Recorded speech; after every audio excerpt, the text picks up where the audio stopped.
Welcome to Backwards Compatibility, where we look at all things retro, games, studios, technology, and personalities. So, we finally got our hands on the long-awaited fourth installment of Devil May Cry, a game series that's been one of the defining examples of the action-adventure genre for almost a decade now. But if you think Devil May Cry was Capcom's first attempt at creating a demon-slaying sorta-em-up, then think again. You're forgetting a little series called Ghosts and Goblins. Released in arcades in 1985, Ghosts and Goblins put you in control of Arthur, the game's heavily bearded, shining armor-clad protagonist, whose task is to rescue a princess who has, predictably, gone off and got herself kidnapped by demons. With his trusty lance in hand, as well as an arsenal of daggers, torches, axes, and shields, Arthur had to run, jump, and shoot his way through zombie-infested graveyards and ghost-filled castles to get to a final showdown with the evil Astaroth, king of the demons. One of the most memorable features of Ghosts and Goblins was Arthur's unique defense mechanism against attack. Instead of simply giving up the ghost after one hit, Arthur cunningly let his armor absorb the blow. While this technique left his armor broken into 100 pieces, it did leave the fleshy Arthur relatively unharmed. Of course, this meant that most of the time you'd find yourself facing the forces of darkness in your undies. An embarrassing technique, but effective nonetheless. Above all else, Ghosts and Goblins is probably best remembered for its legendary difficulty. It was so hard that finishing just the first level was an achievement, let alone the entire game.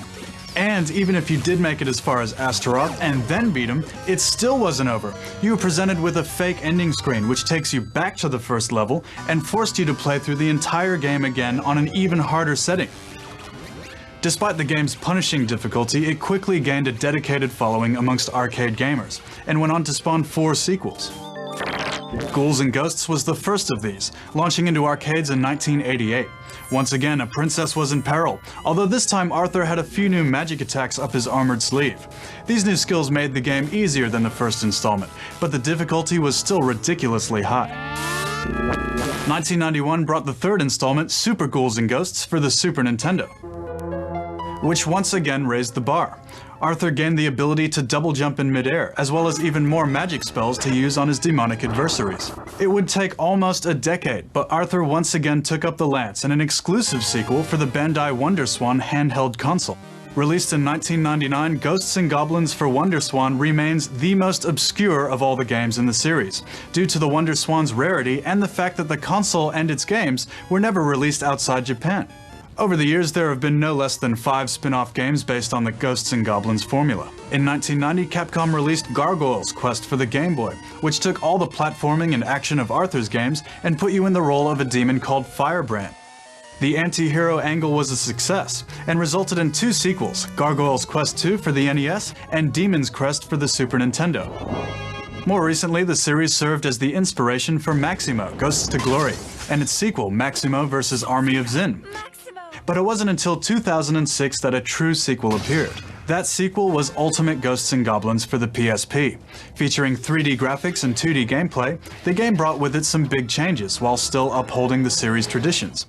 Arthur's armory had grown yet again to include more implements of destruction, including some spectacular screen-filling, demon-smiting magical effects. Although still challenging, Ultimate Ghosts and Goblins was by far the easiest of the series. This was mostly thanks to the respawning system, which let you keep playing from the same spot you died in, as opposed to the classic arcade formula, which made previous versions so very, very hard. After more than 2 decades and countless pairs of undies, Arthur still remains one of our favorite platform action heroes. We don't know what the series' next step will be, but it's safe to say, wherever there are princesses and demons to kidnap them, Arthur won't be far behind.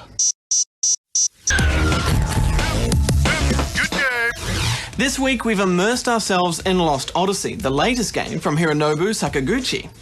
In a career that spanned a quarter of a century and well over 40 games, Mr. Sakaguchi has become one of the most important minds in game development. His role as the creator of the Final Fantasy series has propelled him to the status of game design legend. But there's more to Hironobu Sakaguchi than just chocobos and spoonie bards. In 1983, at the age of 21, Hironobu dropped out of university to co-found a new game development company by the name of Squaresoft. His first few games covered a variety of genres and borrowed ideas liberally from other game designers, particularly Sega's Yu Suzuki. whose games Space Harrier and Outrun would inspire Sakaguchi's 3D World Runner and Rad Racer for the Nintendo Entertainment System.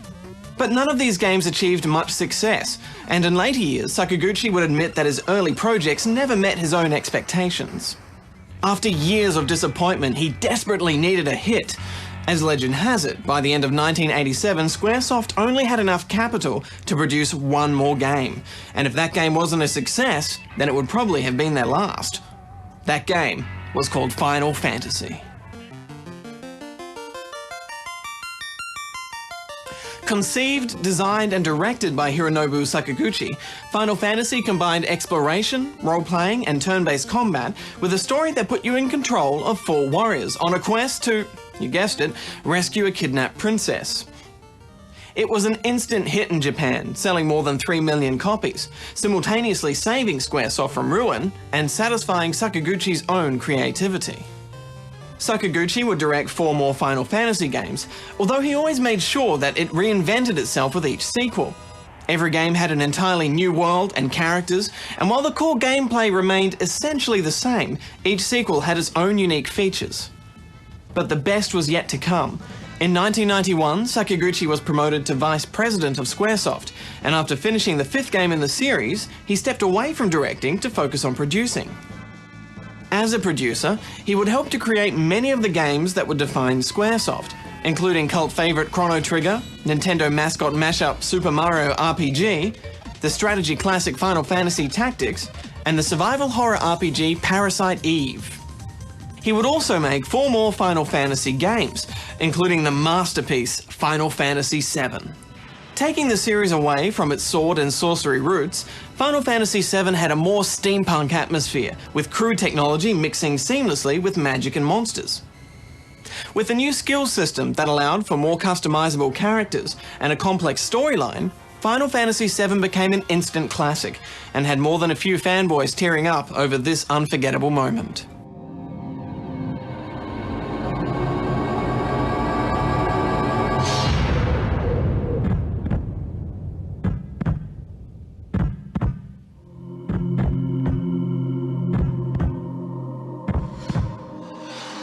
By the end of 1997, Final Fantasy's popularity had reached its peak, and riding on that success, Squaresoft invested heavily in a new project, a Final Fantasy movie, with Hironobu Sakaguchi as its director. I'm standing, waiting for something. If they knew about these dreams, they'd shut me down. Taking 4 years to produce and costing more than $150 million, Final Fantasy: The Spirits Within was a visually stunning computer-generated animated film. While it was generally received well by critics, this didn't translate into success. Box office receipts were dismal, and The Spirits Within became one of the biggest flops in cinematic history. I'm not sure. Both Squaresoft and Sakaguchi took the film's failure badly. Square would go on to merge with rival publisher Enix in 2003, while Sakaguchi would take a voluntary demotion, seeing out the rest of his time at the company in the lesser role of executive producer on 3 more Final Fantasy titles. In late 2003, after the completion of Final Fantasy XI, Sakaguchi resigned from Square Enix, ending his 20-year career at the company to form his own game studio, Mistwalker. With backing from Microsoft Game Studios, Mistwalker released Blue Dragon, a role-playing game for the Xbox 360, the first game to be both created and produced by Hironobu Sakaguchi in almost 7 years. And with Lost Odyssey already a hit in Japan, he's once again proven that he hasn't run out of ideas for the role-playing genre. Hironobu Sakaguchi, good game salutes you. As every gamer knows, there's nothing quite as satisfying as competing against the rest of the world in the game of your choice, and owning them all like the noobs they are. Online multiplayer has become a cornerstone of the games industry, and although it may seem like a relatively new invention, if you want to see where it all began, you have to look back a pretty long way. But to do that, we'll need to do this. That's right, it's time to jack into cyberspace old school style with my acoustic coupler. Now just wait while I dial my ISP.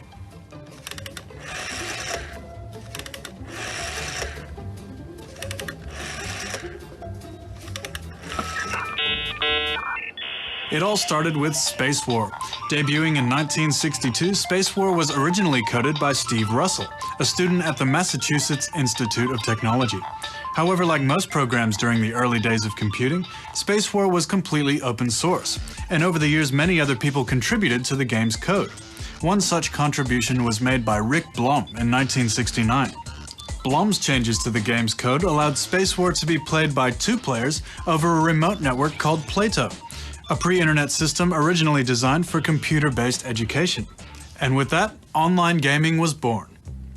During the rest of the 60s and early 70s, the Plato network would host many more online games, ranging from in-depth space strategy games to primitive flight sims. But it would take until 1978 for the first online role-playing game to materialize, and that game was MUD. An acronym for Multi-User Dungeon, MUD was coded by Roy Trubshaw and Richard Bartle, 2 students at the University of Essex in Colchester, England. It was played like a cross between a text adventure, a chat room, and a Tolkien novel. But by 1986, a little company called Lucasfilm Games, now known as LucasArts, were hard at work on a different kind of multi-user game. That game was Habitat, an online community where players could assume an avatar, explore a virtual world, chat and play games with people over a remote network. Habitat was intended to be one of the key features for an online service called Quantum Link that ran on the Commodore 64. Habitat only ever existed in a public beta test in '86, after which it was mysteriously shelved by Lucasfilm and never released commercially. During the next 10 years or so, the popularity of the internet grew at a rapid rate, but by the mid-90s, most games were still being released without built-in online support. But all that would change in 1996, starting with ID Software's Quake.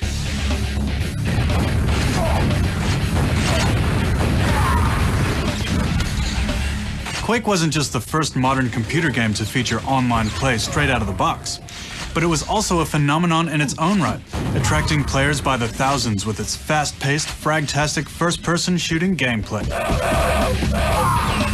1996 also saw the release of Meridian 59, the world's first graphical, massively multiplayer online role-playing game, or MMORPG.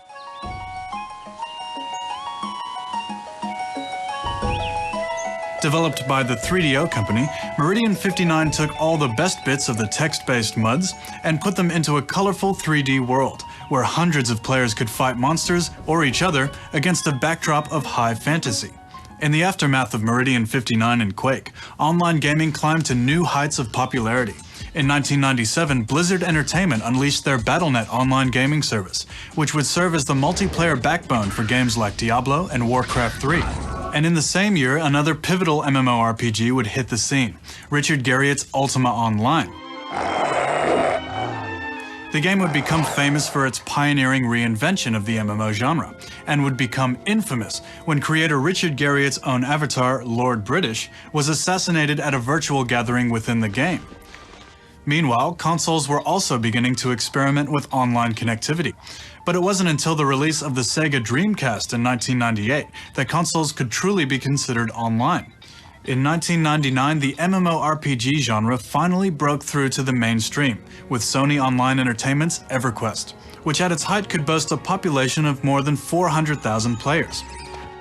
And 1 year later, the legendary Counter-Strike would once again change the face of competitive multiplayer when it officially launched in 2000. Today, the gaming landscape is dominated by online games. Online multiplayer has become prerequisite for almost every conceivable genre, and massively multiplayer online games have literally taken on a life of their own.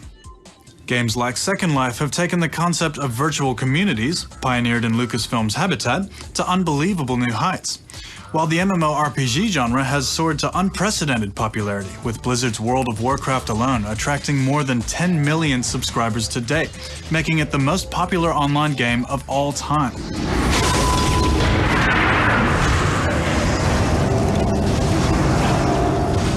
Consoles too have got in on the action, with services like Xbox Live and the PlayStation Network making online play the standard no matter what platform you play on. One thing's for sure though, online gaming may have come a long way, but there's still a long way to go. This is Junglist, logging off. Good game! When we think back on the successes and failures in the history of gaming, there's one console's fate that continues to puzzle us even today. That console was the Sega Dreamcast. First released in 1998, the Dreamcast was the world's first 128-bit console. It had a lot of features that were innovative for its time, and a few that are considered unique today. It was the first home console to have a built-in modem that allowed for competitive online play. It even had the first console-based, massively multiplayer online game, Phantasy Star Online. It also had these. It's a visual memory unit, or VMU for short, and it was kind of like a cross between a Game Boy and a memory card.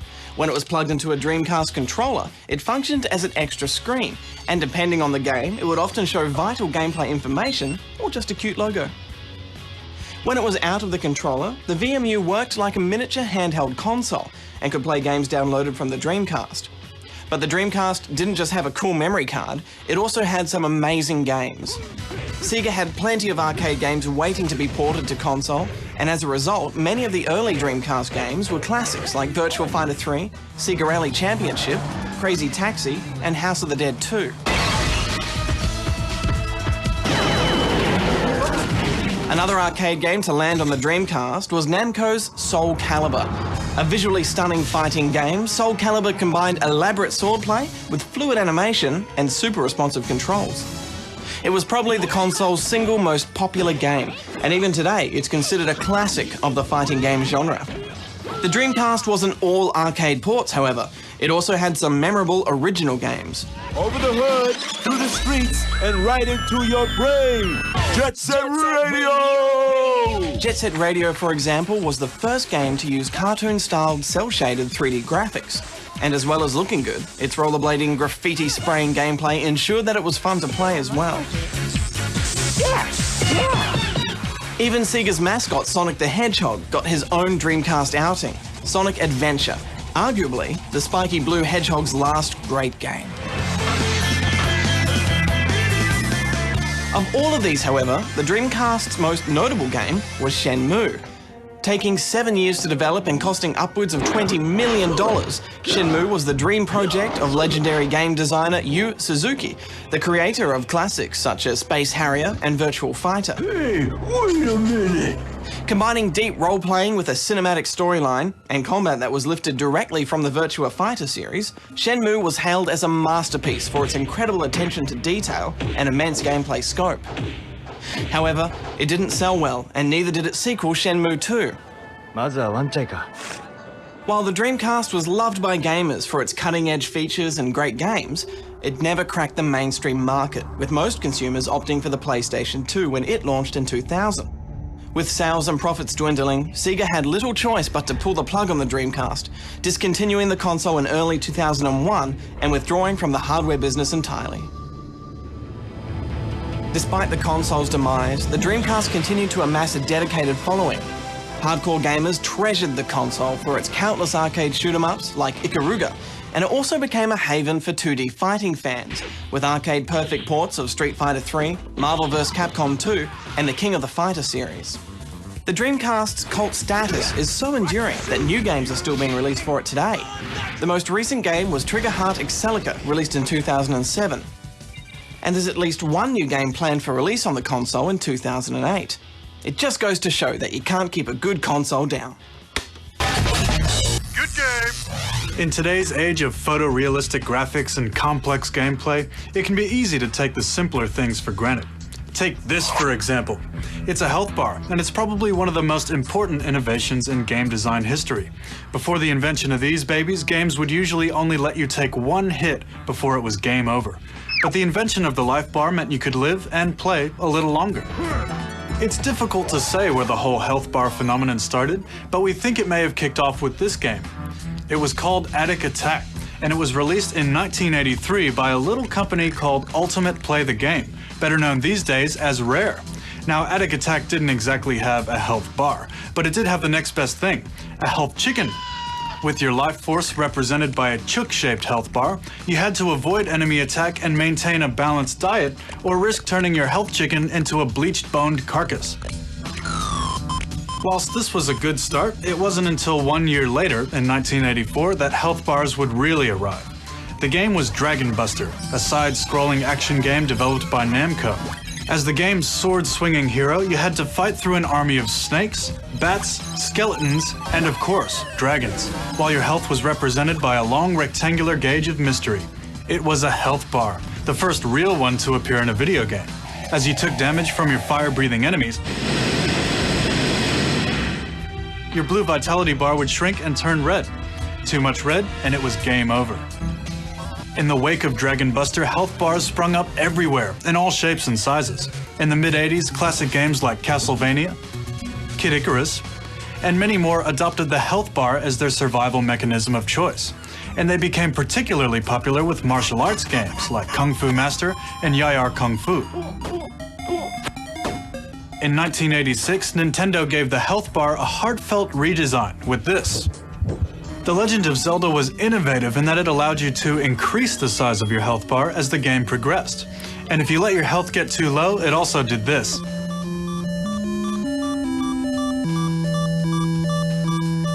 Man, that was annoying. In 1987, the health bar was featured in Capcom's first attempt at creating a one-on-one fighter, called Street Fighter, that didn't really take off on its first attempt. It wasn't until 1991 and the release of Street Fighter II that the health bar soared to new heights of popularity and influence. Spurred on by their phenomenal success, health bars once again took the games industry by storm, appearing in thousands of games ranging from the very worst to the very best.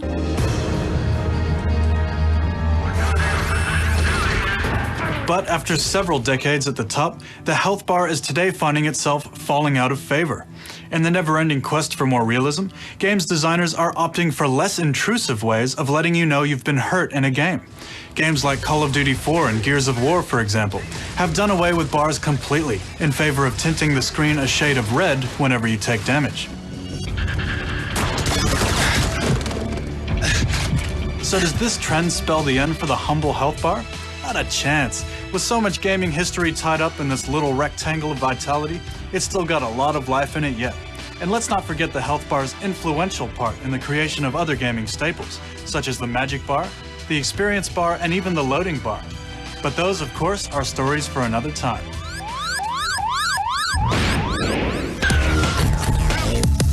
Good game. If there's one thing that God of War's Kratos is best known for, it would probably be his tendency to tear off the limbs of Greek gods and beat them with the wet ends. But if there are two things that he was known for, the other would be QuickTime events. The QuickTime event, or QTE for short, is a game design device used to make cinematic sequences more interactive. During a cutscene, button icons appear in rapid succession, and if you hit the corresponding button, you'll either win or lose the event, changing the course of the animated sequence. QuickTime events were first used in Dragon's Lair in 1983. Created by former Disney animator Don Bluth, Dragon's Lair ran on early Laserdisc technology, and it looked incredible for its time. Lead on, adventurer. Your quest awaits.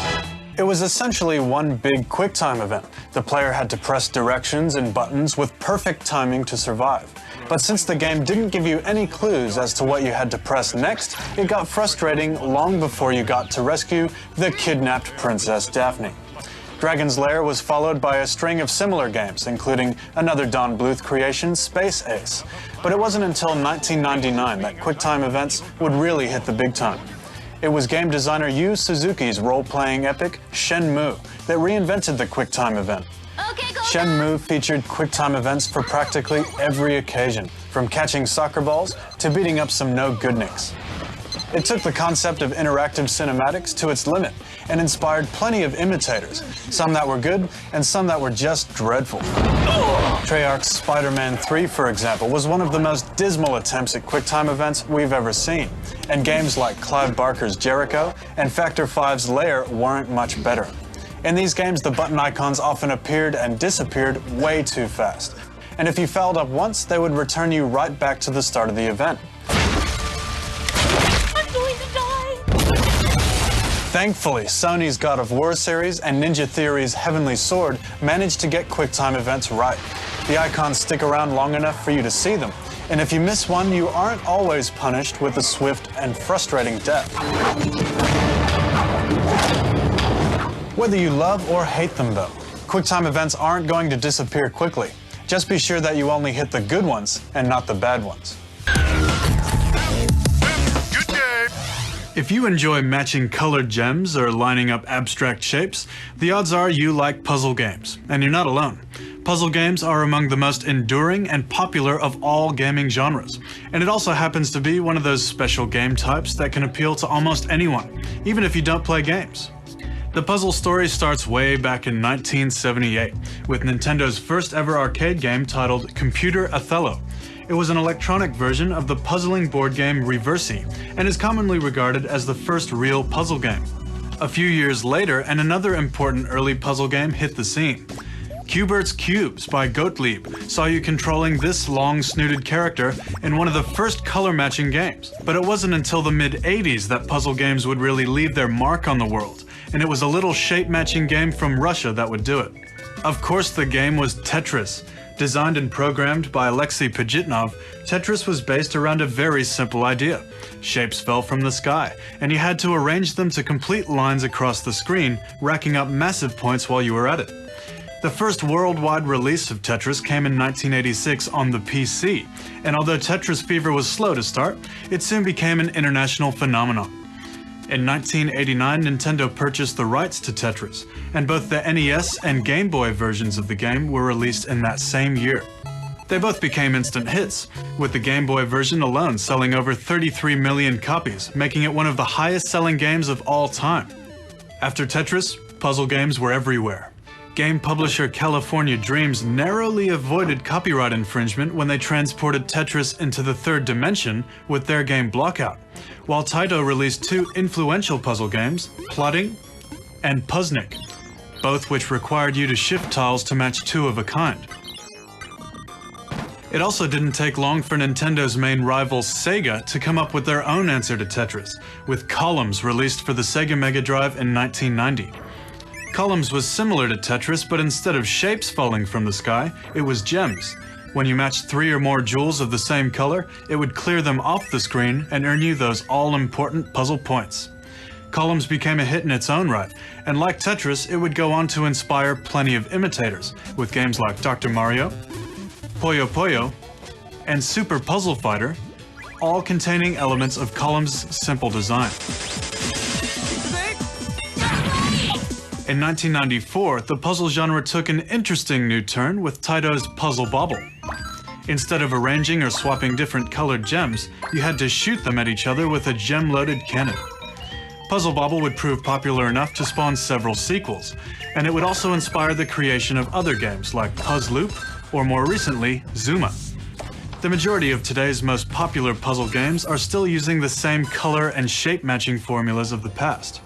Bejeweled and Puzzle Quest are clearly descended from games like Puzznik. Luminous takes some of its design from Columns, while Alexei Pajitnov's Tetris is still being reworked and released for every gaming platform imaginable. There are, however, some games that defy the puzzle genre's blocky conventions and deliver something truly unique. Take this for example. It's Crush on the PSP, and it's one of the best new puzzle ideas to appear in years.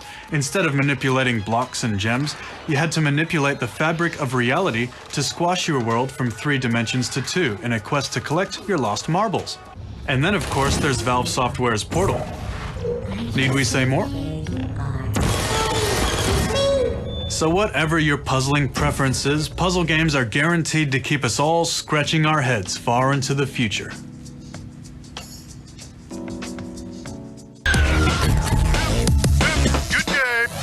Video games are renowned for their superhumanly cool characters, none more so than the ninja. Ninjas first started flipping out in video game form in the early 1980s, with games like Taito's Ninja Adventure at Dragon Castle and Sega's The Ninja, kicking off a gaming obsession with Japan's black-clad feudal-era assassins. Right from the start, the appeal of ninjas was irrepressible, but it wasn't until 1987... Jung, what are you doing? We're supposed to be doing the history of pirates and video games today. No, today's ninjas. Didn't you get the memo? But I spent all day making this costume. No, we're doing pirates. Move over. Ninja time. In 1984, the very first Ninja pirate... time! Looks like there's only one way we gotta settle this!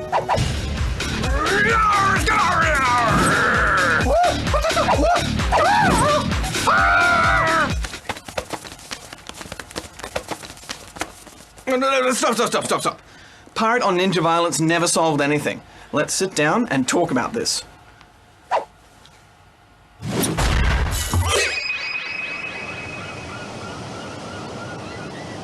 Yar. So, where was I? Ah yes, now 1987 was probably the most important year for ninja-related video games, with two timeless classics launching in the same year, Sega's Shinobi and System 3's The Last Ninja. Shinobi was a defining moment in the evolution of ninjas in gaming. It introduced us to Joe Musashi, a sword-slashing, shuriken-slinging super ninja who was on a mission to smash a criminal organization that kidnaps ninja children. Meanwhile, The Last Ninja appeared on the Commodore 64.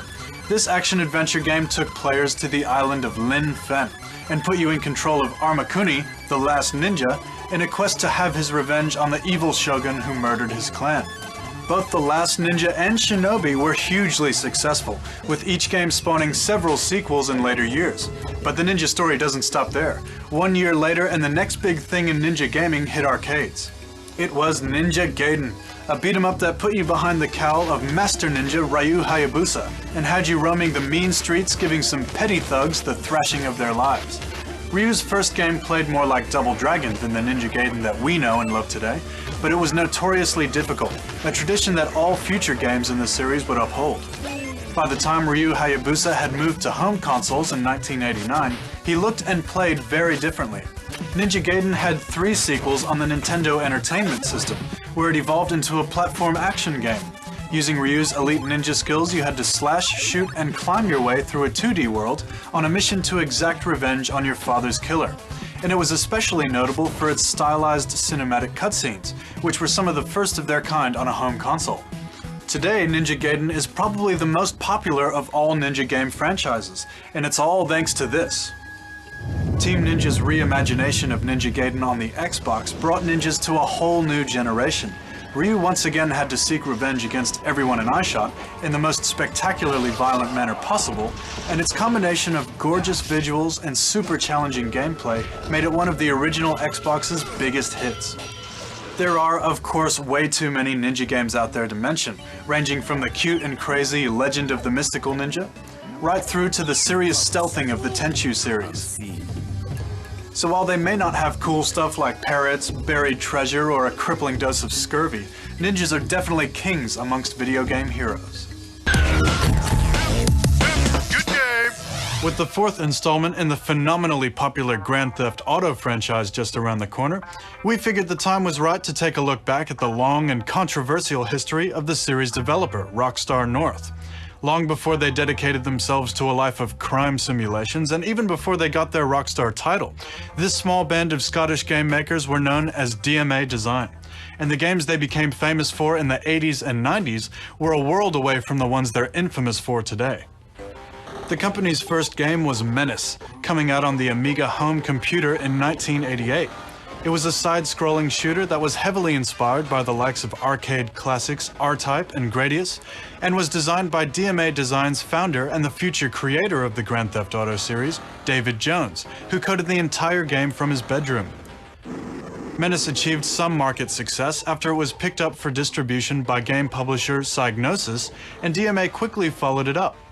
This time the game was called Blood Money, another side-scrolling shoot-'em-up with some great 2D visuals and some pumping 8-bit beats. These first 2 games were a testing ground for DMA Design, but it wasn't until 1990 that the company would really break through into the mainstream, and the game to do it was Lemmings.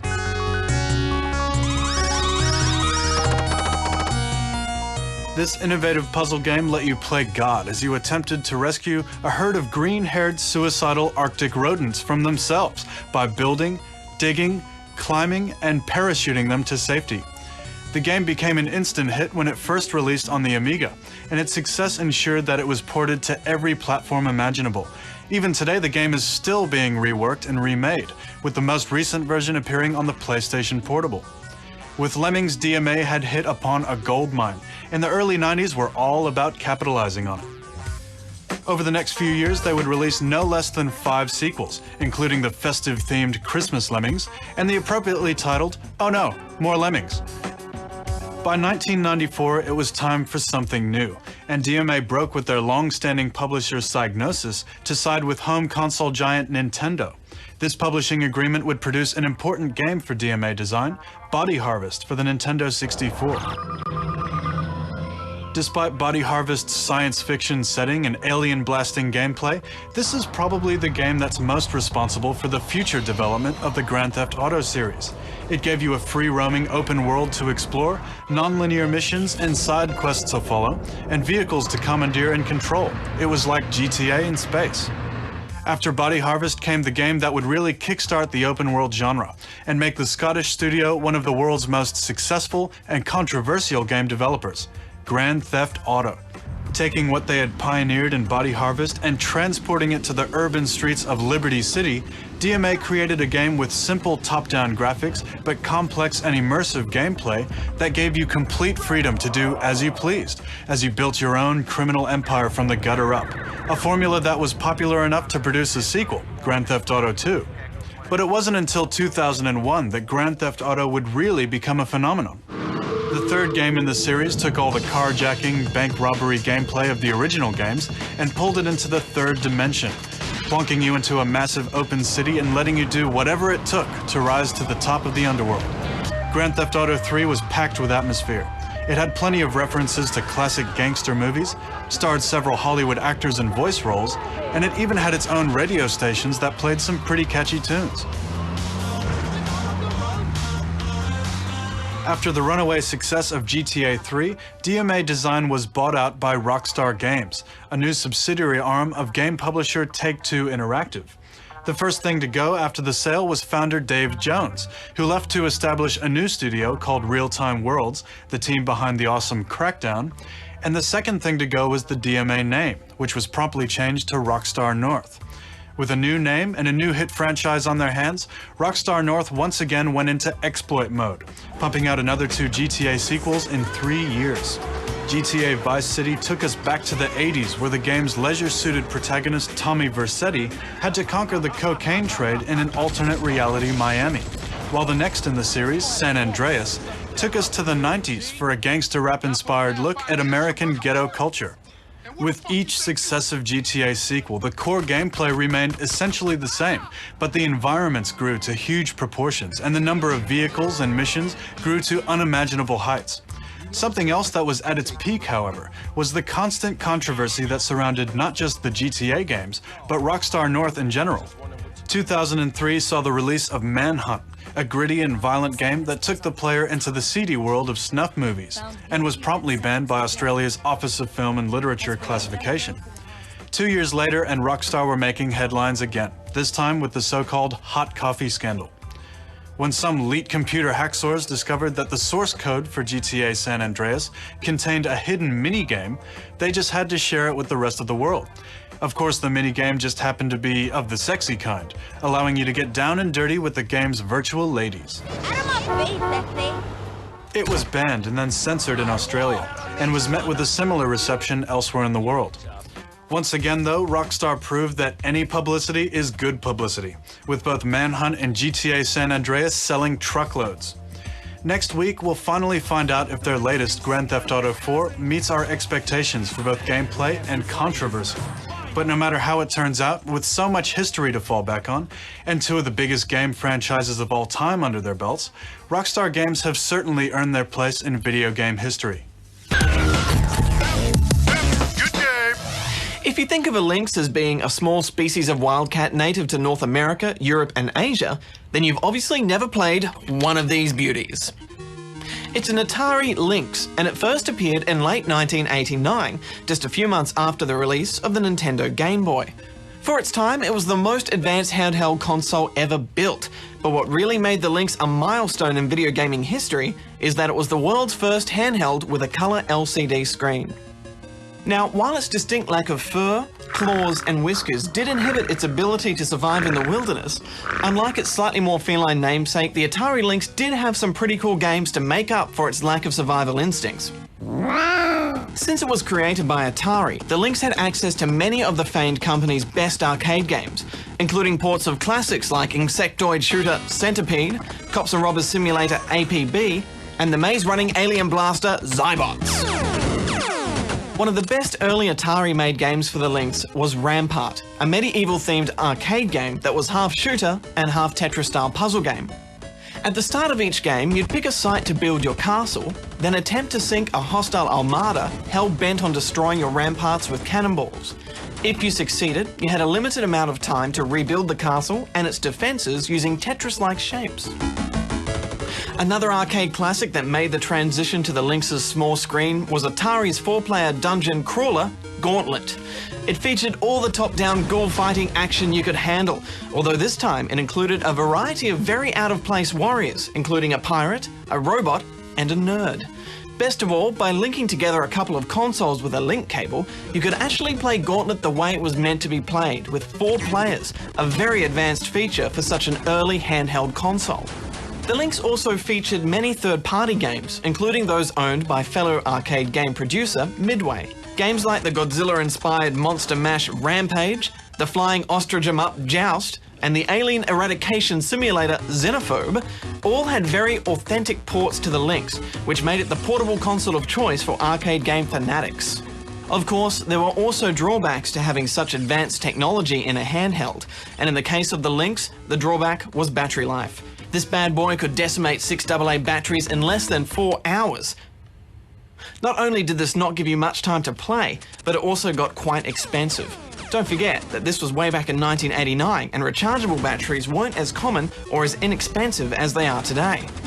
As a stopgap for their power problem, Atari released a variety of ridiculous gadgets to help you play longer, including this power pack that held an additional 6 C-cell batteries and allowed for a few hours more game time.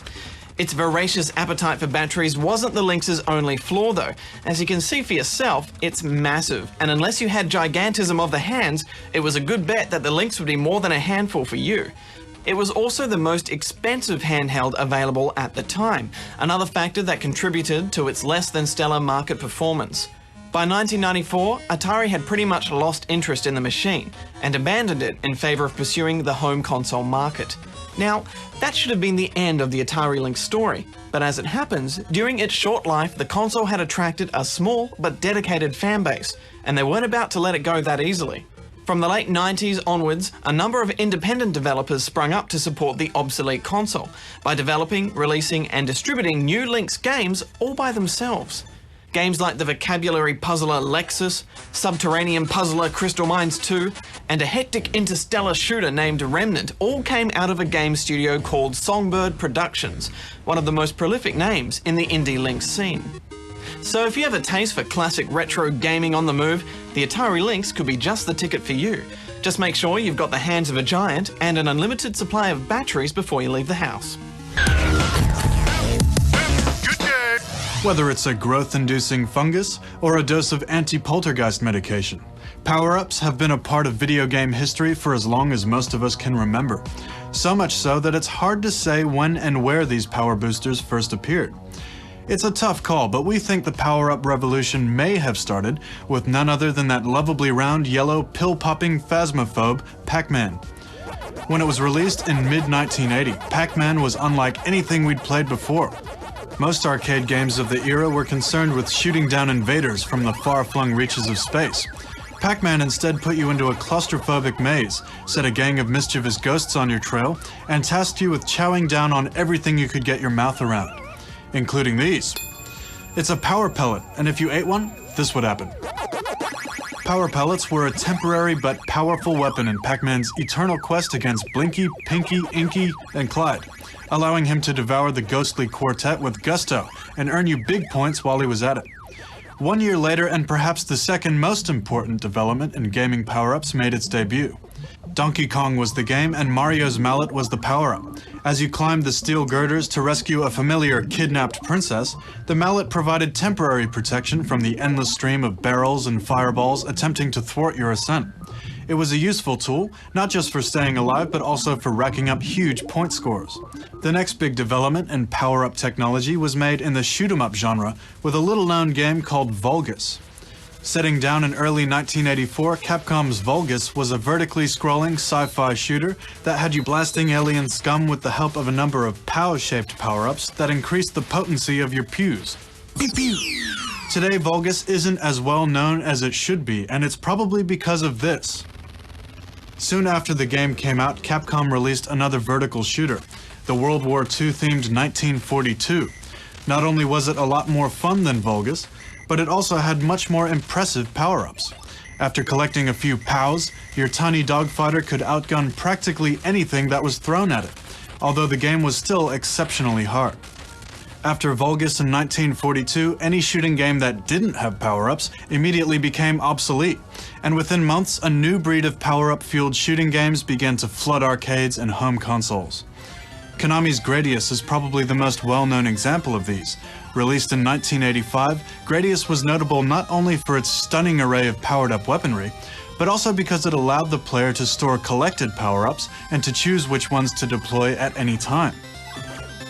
They also became prerequisite for other genres. After pioneering power-ups in Donkey Kong, Mario was added again in the Super Mario Bros. Series, producing some of the most memorable of all gaming enhancements. Throughout Mario's adventures, he discovered the rapid growth qualities of mushrooms, the warming embers of the fire flower, and he even discovered that raccoon tails can make you fly. Who would have guessed? Another Nintendo classic that reveled in power-ups was Metroid. In order to get anywhere in this sci-fi adventure, you had to collect a variety of power-ups that enhanced your bounty-hunting heroine's spacesuit, like ice beams, super jumps, and screw attacks. Only these power-ups weren't temporary. They stuck with you right to the end of the game, a unique feature when the game debuted in 1985. These days, power-ups can still be found in many different forms. Probably the most traditional use of them appears in the recent Super Mario Galaxy, where the princess-protecting plumber can fly, turn into a bouncing spring, or even a bumblebee to help make his way through the cosmos. But on the whole, temporary power-ups are slowly becoming a thing of the past, in favor of unlockable abilities that stick around for good once you've earned them. Games like Crackdown reward you with superhuman agility and weaponry as you progress through the game, while games like BioShock offer you power-ups on tap, as long as you've stored up enough ammo to fuel them. Power-ups have even made their way into contemporary online multiplayer games, with Halo 3's invisibility and overshield, and Call of Duty 4's perk system offering a new level of strategic depth. Whatever form they're in though, power-ups are one of the things that have made gaming great. And as the industry continues to evolve, we have a feeling that mushrooms, pack pellets, and pew-approving POW blocks will have a long and bright future ahead of them. In the history of harebrained game peripheral ideas, there's one that's so bad, it's almost good. It's the Power Glove. Power Glove. Released in 1989 for the Nintendo Entertainment System, the Power Glove was the earliest motion control device for a home console. It worked by putting 3 interlinked sensors on top of your TV, putting on the plastic gaming gauntlet, and then strapping yourself in for the interactive ride of your life. Strapped in, ready to rock and roll. Or at least, that's what it claimed on the back of the box.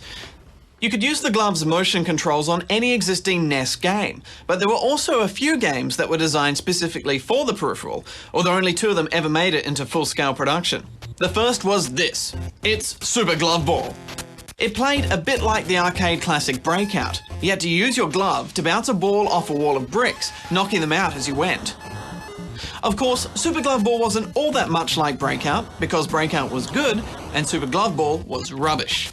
Apart from the fact that it was almost impossible to leave the first level, even if you did knock out all the bricks, it was the Power Glove controls that really let this game down.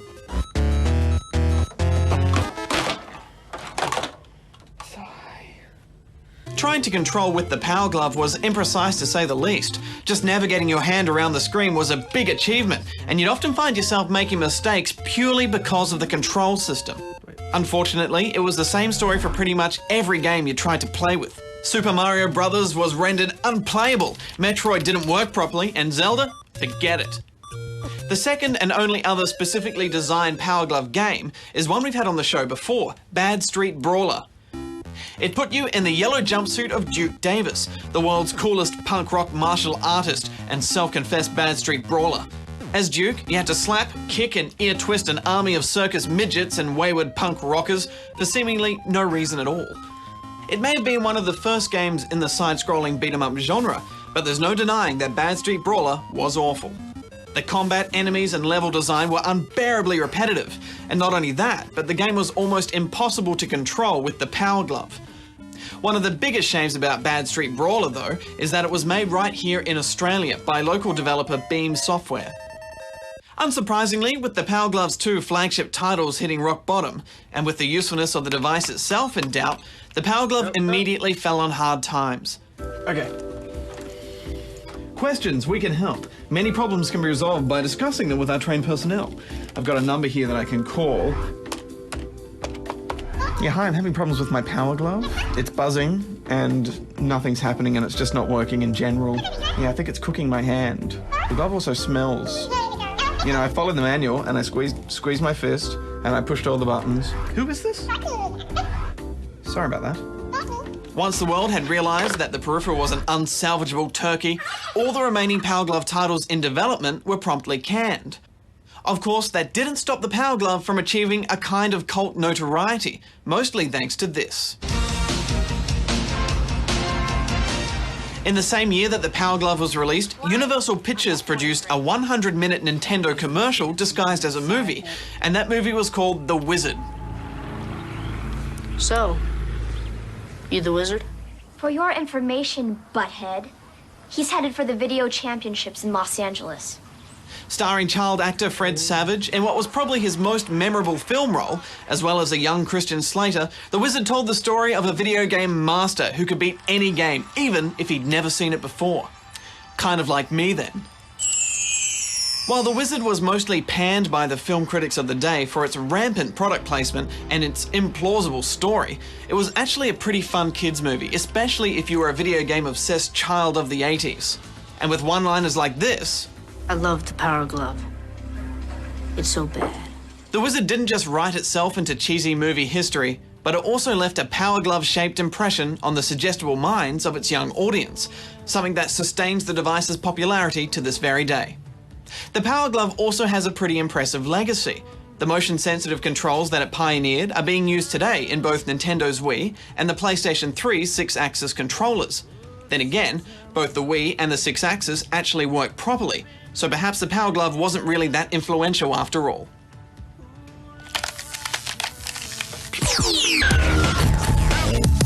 Good day.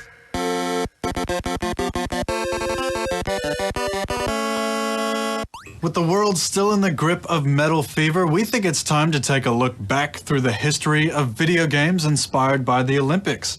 The first game off the blocks was this one. Way back in 1981, just after the Moscow Olympics, a little company named Microsoft released a game called Decathlon.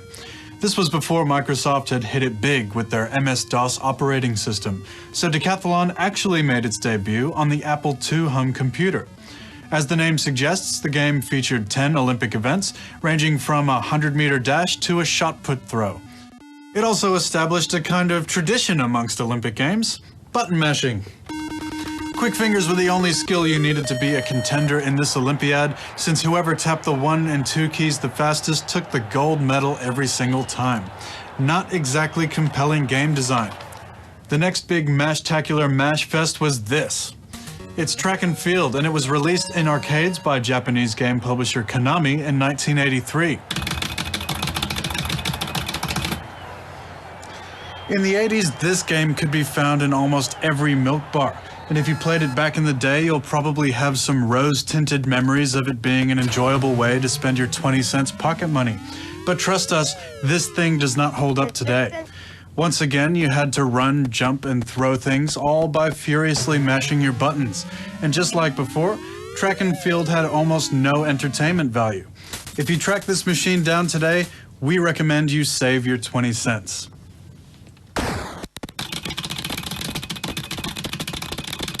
I think I'm starting to see a pattern here. Anyway, the next two wannabe sports stars were these. It was Summer Games and its cold climate counterpart, Winter Games, first released on the Commodore 64 in 1984.